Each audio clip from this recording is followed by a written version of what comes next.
Hey everybody, John Van Dyke here for New Jersey Exposed. Today is Friday, December 23rd, 2022. Time is 1:06 p.m. Jersey time. All right, real quick story here. Quick example of what I see and deal with all the time whenever I make a post on Facebook regarding bad cop behavior. This happens to do with Colorado Springs Police Department. Many of you may know, I didn't do the story yet, deciding whether I want to or not. There was a two black men sitting in a car, and the driver of the vehicle, something wrong with his car plates. A couple of these heroes showed up. And next thing you know, they claim to smell marijuana. I don't know why smelling marijuana was a problem, because marijuana is legal in Colorado. Here in New Jersey, the smell of marijuana is not probable cause for an officer to start an investigation on you, according to the New Jersey Attorney General. But anyway, so they escalated, and they wanted the guy to get out of the car, and then he said, why you want to put the cuffs on me? And that triggered the cop, because this young black man who was a veteran, served in the military apparently, didn't bow down and lick his boots. So this cop immediately escalated, went into the red zone and started wailing on the guy and busting him up and beat him up pretty bad. The video's gone viral. If you haven't seen it, you need to go out your front door today. You need to pull the shades up and get out of bed. So anyway, there was a posting on that. People have been slamming their Facebook page, and I'm one of those people. And so I screenshot this thing. I put it on Facebook page, but I'll put it here in the video.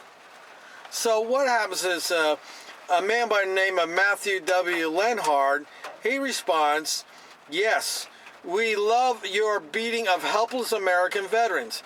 Great work you're doing serving our community and keeping our streets safe from driving infractions. Give me a break." Okay, I gave him a like. And then we got this, I believe it's a badge bunny here, Gage Tierra, Tierra, and she says, "That is a fact. That is in fact terrible.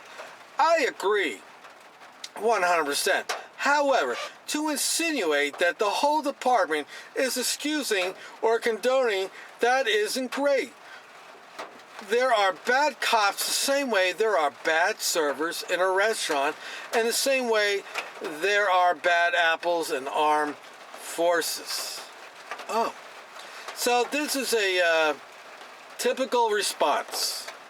They always point to other people's bad behavior, other groups' bad behavior, to sort of justify this bad behavior. Now, it's like I always say the same thing, well, the difference is when the bad server serves you bad food, the employer is the one that gets in trouble, and maybe the server also, and they're held personally responsible. However, when a police officer beats the living crap out of you and there's a lawsuit, guess who pays? It's not technically it is the employer, because the taxpayers are the employer, but there's no personal responsibility for that employee. Now, this woman, if you got a bad server and she's doing bad things, she loses her job. She gets fired. There's no union protecting her. There's no let's have an investigation and wait till all the facts are in. No, it's not like that at all. Your boss shows up, hey, you disrespected our customers, goodbye, you're fired. That's it. And if they're sending bad food out and the people get sick, they sue the business. That's who they sue. They don't sue the taxpayers. This analogy is just so. This is where I say the propaganda mind virus is so deeply implanted in so many people's brains. I was one of those people at one time. It's so deeply implanted. It's like you got to give the cops a heads up, a thumbs up for their propaganda efforts. It's unbelievable how well rooted it is, and these people always make excuses. They always rationalize for bad police behavior.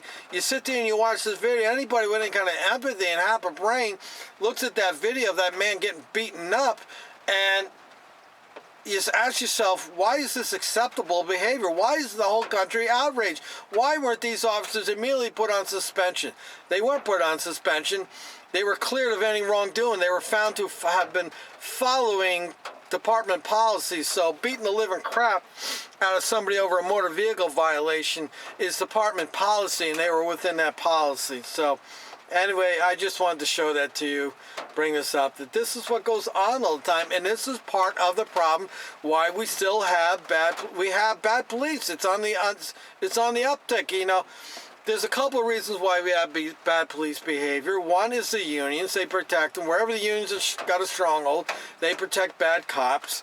And you got the bootlickers like this that sit here and no matter what goes on, that they will back the blue. They use the old excuse, well, you know, if he just had cooperated, well, you know, he had it coming to him, that type of excuse all the time. It's okay in their minds here in America. The cop can crack your skull and break your jaw and stomp your ribs because you had it coming to you, because you didn't cooperate. You should have just done what you were told to do.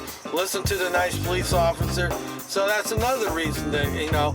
Then we got the blue line of bullshit where they cover for one another. They lie, they make up things. Then you got the prosecutors, you know, they talk a good game, but when it comes time to put their money where their mouth is, they make sweetheart deals with these cops. This is the problem. But anyway, this is one of the big problems. I don't know how you can ever resolve this problem. I mean, this is a mind virus. The mind viruses are very difficult to inoculate. All right, I'm John Van Dyke for New Jersey Exposed. Till next time, people.